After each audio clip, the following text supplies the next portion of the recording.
Wibi, Ya. cerita perjalanan panjang berikutnya ini kiriman dari salah satu pendengar Scary Things, namanya Yohan. Kejadian di cerita ini tuh terjadi sekitar tahun 2019 lalu. Pas banget Yohan dan beberapa temennya tuh lagi ngejalanin program KKN dan bertepatan di sekitar kaki Gunung Slamet. BTW Gunung Slamet ini kan dasarnya emang gede banget. Bahkan satu gunung ini aja tuh dikelilingin sama 5 kabupaten di Jawa Tengah. Dan dari beberapa kabupaten ini, kebetulan Yohan sama teman-temannya dapat base camp di Kabupaten Banyumas, tepatnya di daerah Baturaden. Sebenarnya kampus Yohan ini tuh emang bener-bener ngebebasin mahasiswanya buat milih tempat KKN-nya sendiri. Jadi sistemnya tuh semacam pitching proposal ke akademis kampus. Bahkan ada juga yang KKN-nya sampai ke Papua, Flores, dan tempat-tempat jauh lainnya. Yohan sama teman-temannya ini tuh kebetulan satu tongkrongan, dan semuanya tuh pengen KKN di tempat yang jauh-jauh. Nah tapi karena satu dan lain hal, akhirnya mereka pilih daerah yang sekiranya masih terjangkau lah, gak jauh-jauh amat. Mereka cari-cari, akhirnya ada yang nyeletuk Gunung Slamet. Dan pas banget belum ada yang pernah kesana. Akhirnya diajuin lah ke kampus. Udah tuh urusan-urusan administratif selesai. Dan tugas berikutnya tuh mereka harus survei lokasi dan lingkungan sekitar di sana buat dicocokin sama proker yang bakal diadain. Dan kebetulan Yohan jadi salah satu tim yang harus survei ke sana, ditemenin sama Putra. Mereka tuh bener-bener clueless sama tempat tujuan KKN-nya ini. Kalau tadi mereka akhirnya dapat lokasi di Baturaden, itu tuh karena mereka muter-muter ngelilingin beberapa kecamatan dulu, gak langsung ke daerah itu. Nah di sini nih momen pertemuannya si Yohan, atau lebih tepatnya dia diarahin sama sesuatu buat ke salah satu desa di kecamatan Baturaden. Apa yang sebenarnya ngarahin mereka ke situ? Katanya Yohan sih dia diarahin sama sosok-sosok manusia kerdil di kaki Gunung Slamet. Di situ hari makin sore, tapi Yohan sama Putra tuh belum nemu lokasi yang cocok. Udah belum nemu, ditambah ada insiden nyasar, masuk-masuk ke hutan segala. Udah gitu selama di hutan HP mereka tuh gak ada sinyal sama sekali. Dan buat balik, mereka tuh lupa jalannya. Soalnya tadi tuh emang rutenya agak belok-belok. Di situ Yohan nyoba nenangin Putra, terus bilang kalau kita coba keliling hutan, siapa tahu ketemu orang atau keramaian. Jalan terus tuh mereka masuk ke hutan, ngebut karena lumayan takut ada hewan buas. Dan bener aja, tiba-tiba ada semacam anak kecil nyebrang gitu aja di jalanan hutan. Untung di situ Putra bisa ngerem motornya. Kalau enggak mungkin udah ketabrak aja tuh di situ si anak kecil itu. Sama Yohan akhirnya dipanggil-panggil sosoknya tuh. Tapi malah lari terus aja tuh masuk ke semak-semak. Dan seingat mereka, sosoknya tuh emang kecilnya tuh kayak gak normal gitu. Paling di bawah 100 cm lah tingginya. Situ akhirnya Yohan sama Putra nyoba ngikutin arah lari sosok itu, tapi mereka tuh gak berhasil ngejar sosok kerdil itu. Yohan di sini kebetulan dibonceng, dan dia tuh sadar kalau setiap ngelewatin hutan, dia tuh ngeliat di beberapa sudut pohon atau rumput-rumput tinggi kayak muncul sekelibet kepala gitu, ngintip-ngintip. Abis itu kepala itu turun lagi. Kepalanya kecil kayak gak sempurna gitu, agak maju gitu struktur mukanya, sama giginya keluar dikit gitu kelihatan tajam. Tapi katanya di situ tuh Putra nggak ngelihat apa-apa, jadi cuma Yohan yang ngelihat. Bahkan katanya Yohan ada momen pas udah ngedeketin maghrib, dia nyoba jalan kaki keliling hutan. Di situ Yohan kayak ngelihat banyak banget tumpukan tanah aneh gitu, lumayan tinggi, terus kayak ada lubang-lubangnya, kayak sarang semut atau lebih gede dari itu, dan banyak, nggak cuma satu titik aja.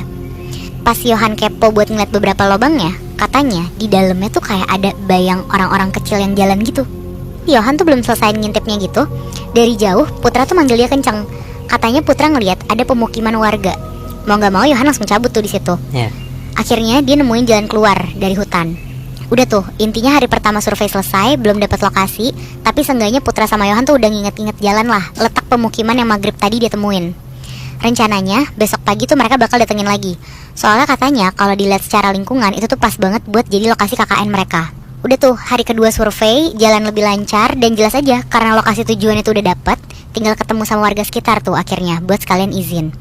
Jadi di desa ini tuh pas banget di bagian paling atas ada rumah kayak villa gitu yang meskipun gak keurus tapi secara kondisi tuh masih bagus. Tapi nggak tahu kenapa pas nyoba izin dan ngobrol ke sesepuh desa di sana, katanya rumah itu tuh nggak boleh dipakai. Di situ si Putra tuh berusaha ngebujuk terus lah ke warga itu, tapi tetap aja nggak boleh. Bapak ini cuma bilang kalau misalnya survei keliling desa jangan sendirian, biar ditemenin lah sama si warga ini.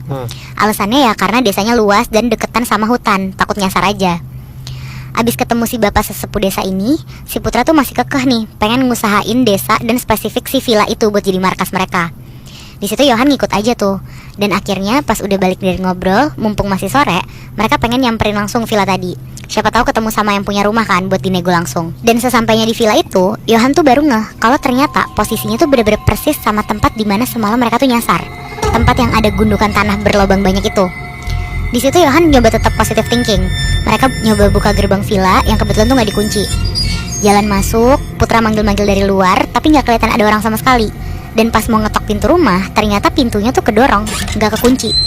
Masuklah diem-diem tuh mereka ke bangunan itu buat ngefotoin bangunannya dan dikirim ke teman-temannya. Di situ rumahnya tuh beneran bagus, propertinya masih lengkap kayak rumah orang kaya di pelosok desa, tapi beneran gak ada tanda-tanda kehidupan. Bahkan foto keluarga aja tuh gak ada. Yang aneh tuh cuma satu, Yohan ngeliat banyak banget cetakan telapak kaki kecil gitu di beberapa sudut lantai. Kakinya tuh kayak kaki manusia, tapi kayak nggak berjari 5 aja. Dan gilanya lagi, jejak kaki ini tuh nggak cuma di lantai, tapi ada yang di tembok gitu ngiterin rumah, kayak beneran lari-lari di tembok juga. Iya. Di situ Putra yang ngeliat masih cuek aja, dia malah bilang, itu paling akal-akalan warga sini aja biar nggak ada yang pakai ini villa. Sampai tiba-tiba pas Yohan pisah sama Putra buat keliling ruangan, dari kejauhan Putra tuh manggil pelan, Han, itu anak kecil siapa? Yohan langsung nyamperin tuh, dan ini bener-bener jelas di hadapan mereka. Kan pintu depan tuh sengaja dibuka. Mereka dari dalam rumah ngeliat ada sosok kayak badannya kecil atau cebol gitu, diri di depan gerbang villa ngeliatin Putra sama Yohan. Di hutan belakangnya tuh pelan-pelan juga keluar kepala-kepalanya yang persis sama sosoknya. Jadi dia tuh keluar dari rumput tinggi, lubang pohon, atau bahkan dari gundukan tanah. Sosoknya kayak gimana? Kalian tahu Harry Potter nggak? Di situ ada karakter Dobby kan? Iya. Itu persis kayak Dobby tuh. Oh. Di situ tuh bukannya lari pergi, Putra malah berusaha ngejar sosok-sosok ini. Pas Putra kelihatan mau ngejar dari dalam rumah, sosok itu tuh semua langsung lari berurutan masuk ke dalam hutannya. Akhirnya kejar-kejaran lah tuh mereka di hutan. Dan saking kencengnya lari si Putra, Yohan yang ngikutin dari belakang ini tuh kehilangan si jejaknya Putra. Dan ujung-ujungnya mereka nyasar lagi di tengah hutan. Pas banget waktu udah mulai maghrib gitu. Di situ Yohan nyoba manggil-manggil Putra, tapi bener-bener gak ada jawaban sama sekali. Akhirnya Yohan di situ keliling-keliling, dia ngelihat ada orang yang berdiri di tengah-tengah pohon. Dari posturnya, dia tuh yakin banget kalau itu tuh Putra. Akhirnya disamperin lah. Tapi di situ kondisinya Putra tuh cuma bengong, tatapannya kosong, terus ngelihat ke arah depan bagian atas.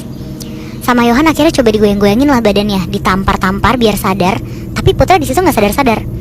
Terus pelan-pelan si Putra ini tuh ngomong lirih di depan Yohan. Dia bilang, Han, kayaknya kita emang jangan kesini deh. Terus gak lama angin tuh langsung kenceng banget, abis itu nabrak leher Yohan dari belakang. Pas Yohan balik badan, katanya di hadapan mereka yang berdiri tinggi itu tuh bukan pohon, tapi orang-orang kerdil tadi saling nginjek satu sama lain jadi tinggi banget kayak panjat pinang. Pecah. Wow. Ada kali di situ tuh posisinya 5-6 meteran lah mereka masing-masing. Dan karena anginnya tiba-tiba kenceng, susunan orang kerdil ini tuh kayak goyang-goyang ke depan, ke belakang, terus sambil kayak senyum mau nimpa Yohan sama Putra. Serem banget anjing. Pokoknya di detik itu juga Yohan langsung narik Putra yang tadinya kosong pandangannya tuh langsung buat lari bareng sambil baca-baca doa, dan untungnya mereka tuh masih dikasih jalan keluar.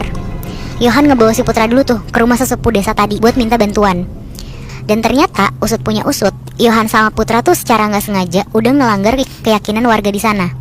Di kaki Gunung Selamat itu emang ada sosok penunggu berwujud manusia kerdil. Mereka tuh punya dunianya sendiri lah, dan sebenarnya juga nggak jahat. Tapi kalau ternyata ada yang ketemu mereka secara langsung, ada baiknya tuh untuk langsung ngejauh aja lah dari mereka. Jangan malah diikutin. Karena kalau diikutin malah bisa nyasar, dan parahnya bisa sampai dibawa ke dunia lain. Wah, anjir. Dan karena kejadian ini juga, kelompoknya Yohan tuh akhirnya sepakat buat nggak jadi KKN di sekitaran Gunung Selamat.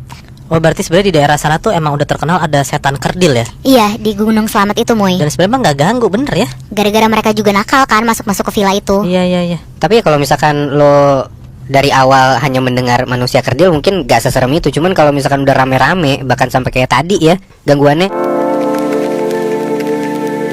Cerita kali ini gue mau bawain cerita dari pacara sahabat gue. Ini ceritanya waktu dia masih jadi mahasiswa di salah satu universitas yang terkenal di Semarang. Oke. Namanya kita sebut aja Naufal ya. Jadi waktu itu Naufal masuk ke kampus ini sekitar tahun 2016. Karena Naufal orang Jakarta, jadi di Semarang dia tuh ngekos di daerah Tembalang. Naufal tuh dapat info kosan ini dari teman-teman seangkatannya yang ngekos di daerah situ juga. Pas banget tuh Naufal dapat kamar terakhir di kosannya. Kamarnya di paling pojok. Sampai akhirnya Naufal pindah ke kosan itu. Seminggu Naufal ngekos tuh Naufal gak pernah ngerasa ada yang aneh-aneh di kosan itu, Moibi. Sampai akhirnya ada satu kejadian aneh yang dialamin sama Naufal. Jadi setiap hari Naufal tuh selalu dengerin lagu lewat speaker kecil punya dia. Karena buat nemenin dia nugas dan ngisi kekosongan juga. Nah suatu ketika sekitar jam 11 malam dia tuh lagi dengerin lagu. Kan pakai bluetooth yang nyambung dari HP ke speaker. Tiba-tiba tuh bluetoothnya kayak pindah ke HP lain yang connect ke speakernya. Dan yang keplay itu lagu-lagu Jawa kayak suara sinden gitu, Moibi. Tapi di situ Naufal tuh masih nganggap itu mungkin orang iseng, dan dia juga nggak takut. Jadi dia cuek aja langsung di disconnect sama dia buat dikonekin lagi ke HP-nya dia. Tapi sejam kemudian, bluetoothnya tuh keganti lagi dengan lagu Jawa yang sama lagi. Akhirnya karena kesel, Noval pindahlah ke kamar sebelah, ke teman-temannya dia tuh. Terus dia bilang ke teman-temannya buat jangan isengin dia lah pokoknya. Tapi teman-temannya di situ tuh bingung banget karena yang nggak ada yang isengin dia dan ngekonekin ke bluetooth dia juga. Akhirnya balik lagi lah si Noval ke kamarnya karena dia udah males digangguin. Jadi dia udah nggak pakai speaker untuk dengerin lagu lagi. Nah terus sekitar jam 1 pagi, dia mutusin buat tidur aja karena dia juga udah ngerasa ngantuk banget di situ. Pas Noval lagi merem-merem buat nyoba tidur, tiba-tiba Noval tuh dengar ada suara perempuan, tapi jauh banget suaranya, kayak lagi bersenandung gitu. Tapi Noval tuh gak ngehirauin, dia tetap berusaha tidur. Nah tapi makin lama suaranya tuh kayak ada di kuping sebelah kanannya Noval, Moibi. Udah bukan senandung lagi, tapi nyinden Jawa. Oh, di kosan dia tuh campur atau cowok-cowok doang? Cowok-cowok doang, Mui. Akhirnya Noval langsung loncat dari tempat tidur, terus ngajak temen di kamar sebelahnya tuh buat keluar dari kosannya. Karena bingung mau kemana, Noval akhirnya ngajak temennya, namanya Bintang, untuk ke Burjo. Burjo tuh kayak warung Indo gitu yang jualan mie, nasi telur. Dan biasanya kalau di Semarang tuh yang jualan Burjo selalu orang Kuningan, Jawa Barat. Nah ternyata si Noval tuh udah lumayan sering hitungannya ke Burjo ini. Jadi dia sampai udah kenal sama AA yang jaga Burjo itu. Yang jaga ada 2 orang, namanya Maman sama Asep. Jadi pas Noval sama Bintang sampai di Burjo ini tuh, mereka nyium wangi melati yang nyengat banget gitu. Nah tapi penjaga Burjo sampai pengunjung yang lain yang ada di sana tuh nggak ada yang komentar sama wangi ini. Karena ngeliat sekitar pada biasa aja, jadi Noval lanjut makan di situ sama Bintang. Si Bintang nyium nggak? Nyium juga, Moy. Terus sambil nyeritain lah si Noval sama Bintang, dia cerita apa yang dia alamin tadi di kamar kosannya. Pas denger itu juga Bintang tuh sampai kaget gitu lah ke Noval. Terus Noval juga bilang, akhirnya mau nginep di kamar Bintang aja malam itu. Akhirnya mereka baliklah ke kosan sekitar jam 3 pagi. Dan Noval langsung tidur di kamar Bintang. Nah posisinya di sini tuh Noval akhirnya nginep terus nih di kamar Bintang. Jadi kosannya udah aman karena nggak ada gangguan lagi. Seminggu kemudian karena Noval ngerasa udah nggak takut, jadi dia pindah lagi lah ke kamarnya. Karena dia tuh mau nugas dan perlu ketenangan juga buat nugas. Terus karena dia males banget, akhirnya si Noval nih ngumpulin mood dulu. Dia leha-leha dulu, main HP. Tapi posisi laptopnya tuh di depan dia kebuka, di kasurnya. Nah, di laptopnya juga baru ada tulisan pendahuluan. Terus sejam kemudian, kayak sekitar jam 10 malam, Noval mau ngelanjutin lagi nih bikin tugasnya. Pas dia balik ke laptop, sumpah lo tau gak? Noval bilang katanya tulisan pendahuluannya tuh keganti jadi Penda Noval Huluan. Hah? Jadi kayak ada ketikan nama Noval di tengah-tengah pendahuluan yang mau ibi. Nah di situ Noval tuh kaget banget bener-bener karena dia ngerasa dia inget banget lah kalau dia tuh baru nulis pendahuluan doang di situ. Bahkan yang biasanya naruh nama sama name aja tuh belum ditulis sama si Noval. Langsung akhirnya dia bawa laptopnya ke sebelah ke kamarnya Bintang. Terus dia bilang ke Bintang, kayak berusaha ngeyakinin Bintang kalau kamarnya dia tuh bener-bener dihantuin. Akhirnya Bintang nyuruh Noval buat tidur di kamar Bintang dulu lah, jangan balik-balik dulu ke kamar dia. Dan di situ Noval juga setuju sama Bintang. Akhirnya sekarang tuh posisinya Noval udah nginep lah di kamar Bintang. Terus besok malamnya Noval malam-malam tuh lapar dan mau makan ke Burjo ini. Tapi Burjonya ini tuh tutup. Di malam-malam berikutnya pas Noval mau kesana pun tutup terus Moebi. Ada kali seminggu itu tempat tuh tutup. Padahal biasanya tuh selalu buka. Terus akhirnya singkat cerita Noval tuh gak sengaja ketemu sama salah satu penjaga Burjo ini yang namanya Maman. Ditanyalah sama Noval kenapa tutup terus Burjonya. Terus dijawab sama Maman, iya si Asep lagi sakit soalnya lagi berobat sama orang pintar. Ngedengar itu Noval tuh bingung, kayak kaget gitu loh, kok berobatnya malah sama orang pintar ya daripada ke klinik atau dokter. Terus singkat cerita Burjonya ini tuh buka lagi. Noval baliklah makan ke situ lagi setiap malam. Tapi di situ Noval tuh ngerasa ada yang aneh. Si penjaga yang sakit kemarin tuh Noval ngeliatnya dia kayak masih sakit gitu, kayak pucat terus tatapannya kosong. Tapi di situ Noval masih tetap makan lah dengan wangi melati yang nyengat itu. Oh, wangi melati masih ada? Selalu ada Bi, setiap dia makan di situ. Terus. Karena udah berhari-hari si Noval ngeliat si Asep yang jadi aneh dan gak kayak biasanya, nanyalah dia ke penjaga kosannya. Kenapa nanya ke penjaga kosannya? Karena jarak dari kosan ke Burjo itu tuh deket banget. Dan penjaga kosannya juga udah kenal dekat sama orang-orang Burjo itu. Akhirnya Noval nanya, Pak, si Asep Burjo sakit apa sih sebenarnya? Terus dijawab sama penjaga kosannya ini, katanya Asep kayak dirasukin gitu loh Moibi. Jadi Burjo tempat Noval makan selama ini tuh ternyata di bawahnya itu tuh tanah kuburan. Oh, wow. Makanya kenapa ada wangi melati yang senyengat itu. Dan emang kata Noval, si Burjo ini tuh nggak pakai lantai bawahnya, jadi langsung tanah gitu loh. Nah si penjaga kosannya ini tuh tahu info itu tuh dari Maman. Ternyata diem-diem Maman tuh juga ke orang pintar, karena dia tuh lama-lama curiga sama penyakitnya Asep. Dan pas dia tanya orang pintar itu, orang pintarnya itu tuh nyuruh ngegali tanah itu, tapi tanpa sepengetahuan si Asep yang lagi sakit. Dan pas digali sama penjaganya, benar-benar banyak tali pocong, ada kain kafan, tapi tuh nggak ada tanda-tanda mayat di dalam tanah itu. Pas Maman lagi kaget ngeliat tali pocong, tiba-tiba si Asep tuh keluar dari ruangan Burjo itu, kayak ruangan tempat mereka istirahat di Burjo itu. Cuma pas dipikir-pikir lagi sama Maman, Asep tuh masih di Kuningan, masih berobat. Nah terus Moebi, pas Maman udah mulai sadar, tiba-tiba Asep tuh berubah jadi pocong yang ngeliatin Maman. Di situ Maman kaget banget, terus langsung kabur keluarlah dari Burjo ini. Bahkan saking takutnya, Maman gak balik-balik lagi ke Burjo ini. Dia sampai pergi ke Kuningan buat nyamperin orang pinter tempat Asep dirawat. Langsung tuh hari itu juga? Langsung, Bi. Dan ternyata kata orang pinternya ini tuh Asep lagi dirasukin sama perempuan yang dikubur di bawah tanah itu. Jadi dia sebenarnya nggak suka kalau makam dia tuh ditiban dan dijadiin tempat jualan. Dan kayaknya ya ada hubungannya juga nih sosok perempuan yang gangguin Novel di kamar kosannya sama yang di Burjo itu. Karena kosannya kan deket banget sama Burjonya. Dan Novel juga sering banget kan kesana. Jadi ya mungkin kena impactnya kali ya. Sebenarnya Novel nggak tahu apaan kan? Nggak tahu sama sekali, Moy. Tapi dia diganggu sama si sosok cewek itu. Iya. Anjing, kasihan banget. Kasian banget ya Maman sama Asep. Menurut gue sih emang mereka nggak tahu nggak sih kalau misalkan si tempat mereka buka usaha Warmindo atau Burjo tuh emang ada tanah kuburan di bawahnya. Karena kalau mereka tahu harusnya mereka nggak buka di situ dong. Iya bener juga sih, Bi. Soalnya gue sempat nanya juga tuh ke teman gue ini, kenapa mereka buka di situ dan kenapa mereka nggak tahu. Jadi tuh kenapa mereka buka di situ? Karena disewain murah sama pemiliknya. Dan yang nggak jarang juga nggak sih untuk buka usaha ada persyaratan yang harus dipenuhi. Mungkin salah satunya ada tali pocong di bawah tanah itu. Bisa juga sih. Ya karena menurut gua si karyawan Burjo itu jadi tumbalnya. Iya bener sih, bener. Mereka nggak tahu kan ada kayak gini-ginian. Iya.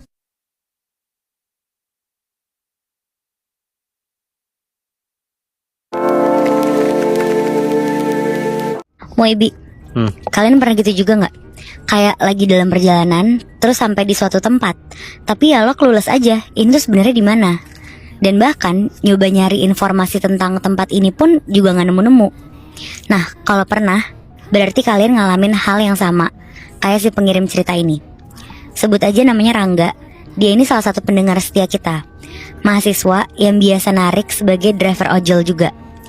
Dan kebetulan karena pagi ke siangnya kuliah, Rangga itu jadi lebih sering narik di malam hari. Pekerjaan sampingannya tuh ternyata gak cuma bisa ngasih pemasukan dia, tapi juga pengalaman ketemu setan. Ini kejadian baru beberapa bulan yang lalu katanya dia. Ada satu malam, Rangga ini dapat orderan dari Cakung ke arah Bekasi Utara. Deket-deket sama Tambun lah pokoknya. Ingat banget malam itu tuh udah sekitar jam 11 malam lewat. Karena Rangga gak begitu hafal jalan, makanya dia ngikutin arah dari Google Maps aja. Terus dia tuh disaranin buat lewat jalur alternatif karena lebih cepat. Nah, jalan alternatifnya itu tuh ngelewatin semacam perumahan subsidi gitu, terus masuk ke jalan kecil yang belum diaspal. Perjalanannya dia ini jujur biasa aja sebenarnya. Tapi pas Rangga ini baru aja masuk ke jalan alternatif ini, hawanya tuh langsung kerasa aneh gitu, Moy, Bi. Hawanya dingin, tapi dinginnya tuh gak wajar. Terus lampu jalannya tuh abis, jadi gelap total. Tapi yang bikin merinding detik itu juga, kata Rangga, dari spion tuh kelihatan ada sosok anak kecil berdiri di ujung jalanan tempat dia masuk. Anak kecil ini beneran cuma diem aja, gak gerak. Badannya kurus banget, kepalanya agak nunduk, dan anehnya kedua tangannya tuh kayak dilipat ke belakang. Emang kayak patah tulang gitu kelihatannya. Rangga di sini kasihan, tapi ya dia lumayan takut lah buat nyamperin. Udah tuh dia nyoba cuek, terus lanjut lurus aja ke jalanan yang makin sempit dan gelap. Dan makin dalam Rangga bawa motornya, Google Maps-nya tiba-tiba berhenti, gak gerak gitu. Dan dengan jalanan yang sempit ini, pelan-pelan Rangga turunlah dari motornya buat muter balikin motornya, karena dia takut jalan buntu juga kan. Tapi pas nyoba muter balik, jalanan barusan yang dilewatin ini tuh udah gak ada, Moibi. Jalan belakang itu tuh sekarang udah jadi tembok tinggi sama pagar-pagar kawat karatan gitu. Jadi ya udah gak ada jalan lain selain dia harus lurus. Tapi baru juga berapa meter, persis di jalanan bercabang gitu, Rangga ketemu lagi sama anak kecil tadi. Dan kali ini lebih jelas tuh, kakinya gak napak ke tanah, dia ngambang pelan, kepalanya tuh miring 45 derajat, terus matanya hitam semua. Dan katanya mulutnya tuh kayak dijahit. Di situ udah pasti Rangga tuh harus ngelewatin sosok ini tuh. Makanya pas persis di depan anak ini, Rangga ini ngomong agak kenceng, terus nanya, "Dek, ngapain malam-malam di sini?" Si anak kecil ini gak ngejawab, dia tiba-tiba ngejerit kenceng banget. Tapi suaranya tuh bukan suara anak kecil, suaranya tuh serak terus panjang. Anak itu langsung buru-buru lari ke arah Rangga, sambil tangannya tuh kayak terlentang gitu, ngebuka buat meluk gitu. Rangga langsung nancep gas ngelewatin anak kecil ini sampai hampir nabrak pembatas jalan. Nah, ingat kan tadi jalanannya bercabang? Di kiri jalan tuh kelihatan lebih terang dibanding jalan kanannya. Makanya Rangga mutusin buat ngambil jalur itu. Tapi begitu Rangga belok terus ngebut ngikutin jalan, dia balik lagi ke tempat dan posisi yang sama kayak tadi. Bahkan sampai di percobaan ketiga kalinya tuh masih sama, Moy, Bi. Mau gak mau, di kesempatan berikutnya ini si Rangga milih buat belok ke kanan. Dan bener aja pas dia belok kanan tuh jalanannya baru, gak mirip lah sama jalanan sebelumnya. Tapi ya jadi kayak banyak pepohonan rindang gitu yang tumbuh sembarangan di dekat sana. Selain itu di sana juga kelihatan banyak kuburan kecil gitu di sisi kiri jalan. Pada gak keurus gitu kelihatannya. Terus ada juga bekas bakaran dupa sama boneka rusak kegantung di ranting-ranting pohonnya. Terus pelan-pelan ada suara ngedeket kerangga. 1, 2, 3, di mana ya? Suaranya tuh suara anak kecil, rame, kayak lagi main petak umpet gitu malam-malam. Dan suara-suara itu tuh rasanya makin lama makin ngedeket aja. Meskipun jalanannya udah makin gede dari sebelumnya, tapi si Rangga nih gak mungkin juga kan buat muter balik lagi. Akhirnya dia ngebutin motornya lebih kenceng, tapi pandangannya dia tuh gak fokus lah ngeliat ke depan. Tapi intinya pas sosok-sosok anak kecil itu gak kelihatan dari sebelah atau bahkan belakang Rangga, tiba-tiba bruk, Rangga yang gak ngeliat jalan tuh gak sengaja nabrak batu nisan yang udah kokoh gitu di depannya dia. Terus hampir aja tuh dia jatuh. Dan abis itu langsung kedengeran suara anak kecil lagi. Dapat, kamu ketemu. Dan pantas aja suaranya kedengeran lagi Muibi. Orang di detik itu juga di hadapannya Rangga udah ada beberapa nisan tua. Terus udah ada 3 anak kecil berdiri di atasnya. Yang satunya nunduk, yang satunya ngangkang di atas batu, sama satu lagi tuh jongkok, kayak lagi nyayat pahanya sendiri pakai pecahan kaca. Tapi ya sepersekian detik sosok anak-anak kecil ini tuh langsung hilang gitu aja. Sekarang gantian ada suara ketawa kecil di belakang kupingnya si Rangga. Suaranya tuh beda dari anak-anak tadi, beneran mirip suara bayi aja, kayak suara bayi nangis ngerengek gitu. Wah di sini si Rangga tuh udah lemes banget, dan pelan-pelan Rangga nih nengokin pandangannya ke arah samping jalan. Dan di seberang jalan itu tuh emang ada bayi ngerangkak Muibi. Tapi begitu Rangga ini nengokin stang motornya dia buat nyorot lampu ke arah bayi ini, dia kaget banget kalau itu tuh bukan bayi. Kepalanya tuh gede, matanya tuh 5, dan dari mulutnya tuh keluar ular kecil. Dan si bayi ini tuh ngomong, kamu bisa masuk ke sini berarti kamu siap main bareng kami. Pilihannya ikut kami atau gantian dikubur. Di situ Rangga panik, dia nggak bisa mikir apa-apa. Tapi dia di situ agak yakin kalau dia tuh naik motor lagi, takutnya disasarin lagi. Akhirnya dia lompat dari motornya, terus larilah ke arah jalur berangkat dia tadi. Dan dengan sisa tenaga yang masih ada, si Rangga ini lari aja ke jalanan setapak ngelewatin semak-semak. Tapi intinya di sepanjang perjalanan dia tuh udah kerasa kalau jalanan tuh emang gak halus, kayak bergerinjel keras, terus bikin kakinya tuh nyangkut-nyangkut kayak ketarik gitu.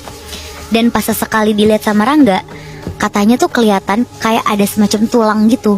Bentuknya tuh kayak tulang rahang bawah manusia, ukurannya kecil, dan masih ada gigi susunya gitu Muibi. Tapi ya untungnya setelah beberapa menit lari, akhirnya jauh di depan Rangga tuh kelihatan lah ada sorotan lampu terang gitu. Itu tuh kelihatannya kayak ada motor lain datang. Dan pas makin ngedeket, orang di motor itu tuh teriak, cepetan kesini, jangan nengok-nengok ke belakang. Udah tuh, pokoknya Rangga lah cuma nurut sama orang itu. Dia langsung lari ke arah motor ini. Jalanan tuh udah mulai berubah, cahaya udah mulai banyak, angin udah mulai gerak kayak biasanya. Dan di sini Rangga masih gemeteran tuh sambil dibonceng. Tapi si pengendara motor ini jadi diem gitu aja sepanjang perjalanan, gak ngomong apa-apa. Yang ada suara ketawa anak kecil itu tuh masih ngikut aja. Dan di kaca helm Rangga kelihatan ada bekas kayak tangan anak kecil berdarah gitu, tapi nempel dari arah dalam helm. Dan singkat cerita, sampai nih Rangga di jalan utama. Dia buru-buru turun dari motor itu, terus dia masih nafasnya megap-megap, tapi ya si pengendara motor ini masih diem aja. Rangga bilang makasih pun gak dijawab sama si pengendara ini. Akhirnya si pengendara ini tuh cuma berdiri sambil terus-terusan nundukin kepalanya. Dan pas orang ini ngebuka helmnya, mukanya tuh tua, ekspresi mukanya tuh bener-bener datar. Dan pelan-pelan dia tuh ngebuka mulutnya. Terus pas keluar suara-suara, beneran gak kayak orang tua. Suaranya tuh lebih mirip sama suara-suara anak kecil tadi. Suaranya tuh saling numpuk, terus bilang, kamu udah ketemu jalannya, tapi belum waktunya pulang. Gak tahu di sini Rangga ini tuh maksudnya apa. Tapi abis itu lampu jalanan tuh semuanya langsung mati, langsung gelap. Bahkan pandangan Rangga tuh di situ langsung gelap juga. Pokoknya setelah kejadian itu tuh Rangga langsung kebangun di pinggir jalan, HP-nya rusak, basah semua. Terus motornya tuh ada di sekitaran dia. Padahal semalam titik terakhir motornya ini lumayan jauh kan dari dia. Rangga di sini langsung buru-buru ngecek kondisi motornya. Salah satunya tuh bagian bagasi yang dia cek. Dan pas dia buka, dalam bagasinya tuh udah ada kayak sobekan kertas gitu, kotor kecampur tanah. Terus tulisannya tuh, mampir lagi ya nanti.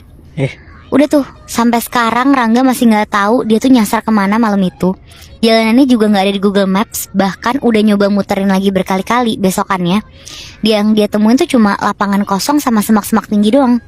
Dan yang bikin Rangga trauma sampai sekarang, dia sempat dapat orderan lagi dengan lokasi tujuan yang sama.